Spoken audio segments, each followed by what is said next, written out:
پیغمبر علیه السلام یو صحابي زه د هغې داستان طالب العلمي تاسو ته بیانوم. راځئ د مدینې په ګرد و نواح کې یو طالب العلم د پیغمبر علیه السلام دی. د فتح مکې نه بعد اسلام یې نه دی قبول کړی. د فتح مکې خبرونه راله چې پیغمبر علیه السلام مکه فتح کړه، د الله نصرت او د الله امداد راغی او فوجونه جوق در جوق خلق په اسلام کې داخليږي، د کلمې اقرار کوي، د نبی د نبوت شهادت او گواهی ورکوي. لہذا پیغمبر علیه السلام دغه پیغام نه یو کس خبر شو چې د هغه د کفر په حالت کې نوم عبدالعزا دی. د هغه پیغمبر علیه السلام را روان وخت کې نوم بدلی، پیغمبر علیه السلام ته راځي. لیکن یاد ساته یو ستا بچی دی چې کله د کور را روانېږي په سر ورته لاس کېږدي، بچیه زه الله دې کامیاب کا.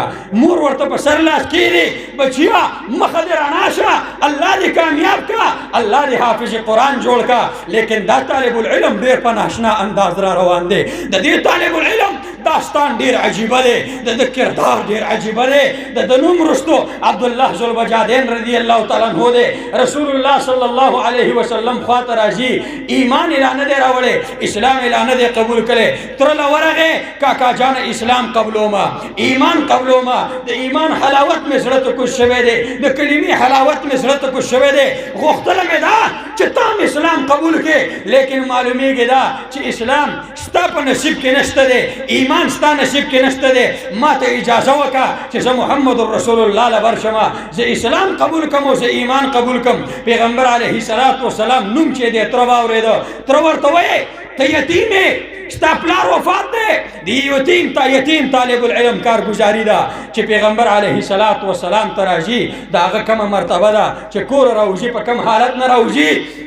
لہذا معززو دا طالب العلم چې کله د پیغمبر علیه السلام خواله د ایمان په طلب او بیا د علم په طلب باندې راځي، نو تره ورته وایي وراره د پلار نه یتیم پاتې وي، بینک بیلنس او پراپرټي او جایداد اسونه اوښان چې څومره در سره دي دا ما در کړي دي، ته چې زما د کوره وځي اوښان به ما ته واپس کړي، اسونه به واپس کړي، دراهم او دنانیر به واپس کړي.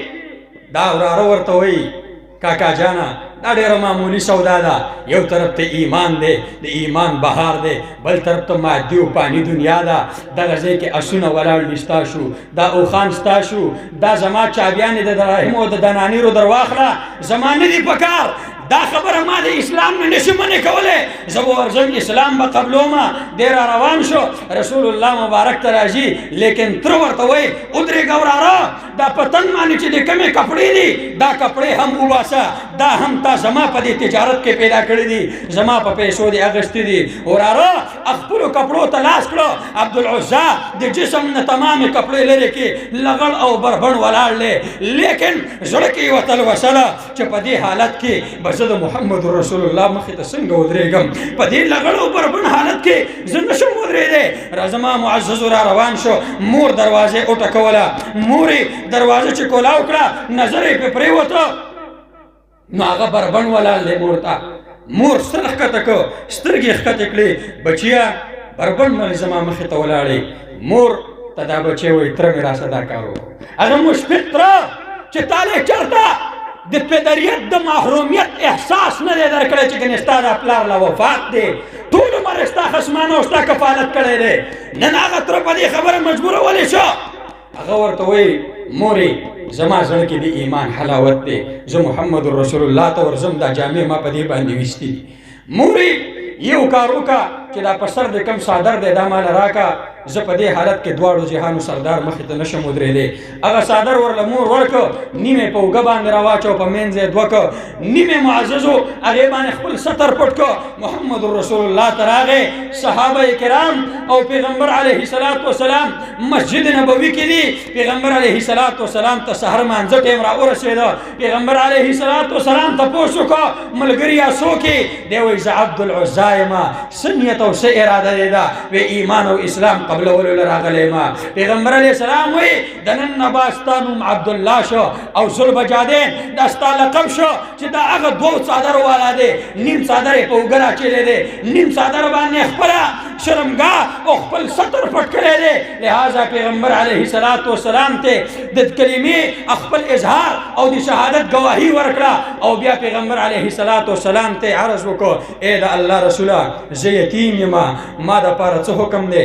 تر چې ما سره کمې ورځې پورې تعلق و هغه تعلق هغې ورځې پورې قایم و چې ما د ایمان خبره نه کوله، تر هغه تروالي ختمه شوې ده، اوس ما لپاره څه حکم دی؟ پیغمبر علیه السلام یې خفه کېږه ته د صفې په طالبانو کې ما داخل کړي، په مسجد نبوي کې اوسه، په صفه کې اوسه، نور طالبان هم شته دی، ته هم په دې ځای کې سبقونه وایه. هغه عبدالله ذوالبجادین دلته یوه زمانه سبقونه وایي، لیکن سبق او د قرآن مجید تلاوت به په زوره زوره باندې کوو. عمر رضی الله تعالی عنه ور یو ځلې راغی، ملګریا مسجد نبوي دی، قرآن په قلاره وایه، خلک منځونه کوي، خلک په نوافلو باندې ولاړ دي.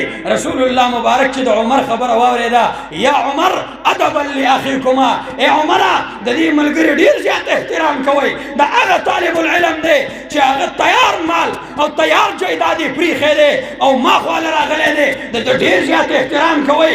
او بیا پیغمبر علیه السلام سره سبقونه زده کول. یو موقع راغله چې د پیغمبر علیه السلام د تبوک د غزا اعلان وکړ، صحابه کرامو نه چنده وغوښته، تعاون یې واغوښتو، صدیق اکبر لاړو د کور ټول مال یې راوړو، عمر لاړو نیم مال یې راوړو، عثمان لاړو، ابوالکلام آزاد لیکي چې 2900 اوښان یې ورکړو او 100 اسونه یې ورکړو. پیغمبر علیه السلام یو صحابي تللی دی، د شپې مزدوري کړې ده، کجورې 1 کیلو 2 کجورې پیدا کړې دي، نیمې پیغمبر علیه السلام ته ورکړې په دې جنګ او په دې جهاد کې، نیمې خپلو بچو ته پرېښودې. لہذا دغه دوران کې عبدالله ذوالبجادین چې د صحابو دا قرباني وکړه، وی کاش که زما هغه اسونه او هغه اوښان زما سره وی، هغه سره زر او سپین زر ما سره وی، هغه دراهم او دنانیر را سره وی، نن به ما هم د دواړو جهانو د سردار په قدمونو کې ډېر کړي وی چې د الله رسوله په دې میدان کې زه هم مالي قرباني ورکول غواړم. بیا هغه عبدالله ذوالبجادین راغی پیغمبر علیه السلام ته وی د الله رسوله طالب العلم یم، پیسې نه لرم، مزدوري مې نه ده کړې او چې کومه جمع پونجي وه هغه خو شاته ما نه پاتې شوې ده، ما دپاره څه حکم دی؟ رسول الله مبارک ورته فرمایي د تبوک په دې زرګونو غازیانو او په دې مجاهدینو کې به ته شامل یې، ته به مونږ سره د الله رسوله چې په کومه مورچه باندې زما نه کار اخلې، زه تیار یم، زه تابعدار یم، خو د الله رسوله دعا راته وکړه چې ستا په قیادت او ستا په مشرۍ کې الله ماله په دې جنګ کې شهادت راکړي. پیغمبر علیه السلام ورته دعا کوله، ویلاړ شي یوه شنه پاڼه راوړه، هغې راوړه، د دې لاسونه یې ورته تاو کړه. پیغمبر علیه السلام دعا وکړه، یا الله د عبدالله ذوالبجادین وینه زه د کافرانو په غشو باندې حرامومه، الله د هغې د غشو نه محفوظ وساته. ذوالبجادین وایي د الله رسوله ما شهادت غوښتی دی، تا ما دپاره ژوند وغوښتو. رسول الله مبارک ورته فرمایي ما تا دپاره ژوند نه دی غوښتی، که په دې لاره کې لاړې او تا له تبه راله، د تبې د وجې نه وفات شوې، هم ستا مرګ د شهادت دی. په سفر په دوران کې تبوک مقام ته نږدې عبدالله ذوالبجادین رضی الله تعالی عنه له تبه راغلی ده، قافلې والا ملګري وده دي، علي رضی الله تعالی عنه راپاڅېده، یوه رڼا یې ولیده، هغې رڼا دپاره پروګرام د ده دا دی چې ورشم چې دې رڼا کې وګورم څوک دلته دي، دې رڼا کې څوک څه کوي، لیکن دې نه مخکې پام وکړو چې د محمد رسول الله د څملاستو چې وګورم، وی که د دواړو جهانو سردار نشته، صدیق اکبر نشته، عمر نشته، عبدالله ابن مسعود نشته، پیغمبر علیه السلام هغه رڼا ځای ته ورغی، پیغمبر علیه السلام او دا صحابه د هغې رڼا په ځای کې موجود دي چې عبدالله ذوالبجادین رضی الله تعالی عنه له تبه راغلې وه، د تبې د وجې نه شهید شوی دی. بیا پیغمبر علیه السلام په خپل ژوند کې 15 ځله قبر ته کوز شوی دی، یو د دې طالب العلم قبر ته په خپله باندې کوز شو. پیغمبر علیه السلام حضرت عمر رضی الله تعالی عنه ته وی یا عمر ادبا لاخیکما، ای عمره دا ملګری دی په احترام سره دې قبر ته راکوز کا. د قبر په غاړه باندې علي رضی الله تعالی عنه ورته رڼا نیولې ده. بیا پیغمبر علیه السلام چې کله دې قبر ته دی ورکوز کو، په دغه دوران کې دعا وغوښته، یا الله زمونږ د دې طالب العلم زمونږ د صفي د دې طالب العلم عبدالله ذوالبجادین نه زه تر دې وخته پورې راضي یم. الله ته دې هم راضي شه، الله ته دې هم خوشحاله شه. پیغمبر علیه الصلاة والسلام ورته خپل څادر خور کو، په هغې کې دفن کا. هغه ذوالبجادین چې ترڅ کپړې اغوستې وي لیکن د هغې نه بهترې کپړې ورته میلاو شوې د محمد رسول الله په لباس کې. هغه د الله رب العالمین دربار ته حاضر شو او بیا ذوالبجادین متعلقې د رضا اعلان وکړو. الله زه ترې راضي یم، ته ترې راضي شه. د قبر په غاړه باندې عبدالله ابن مسعود ولاړ دی، یوه چغې د خولې نه ووته او کېناسته. بیا نورې خبرې نه شوې کولی چې کله په حوصله کې راغی چا ته تپوس وکړي ابن مسعود ولې د جړل؟ وی ما وی کاش که د عبدالله ذوالبجادین په ځای عبدالله ابن مسعود یې په دې قبر کې پیغمبر علیه السلام دفن کړی وی او زما متعلق پیغمبر علیه السلام دا ویلي وی چې الله زه د عبدالله ابن مسعود نه تر دې وخته پورې راضي یم، الله ته هم راضي شه. دا به ما دپاره څومره د سعادت خبره وه.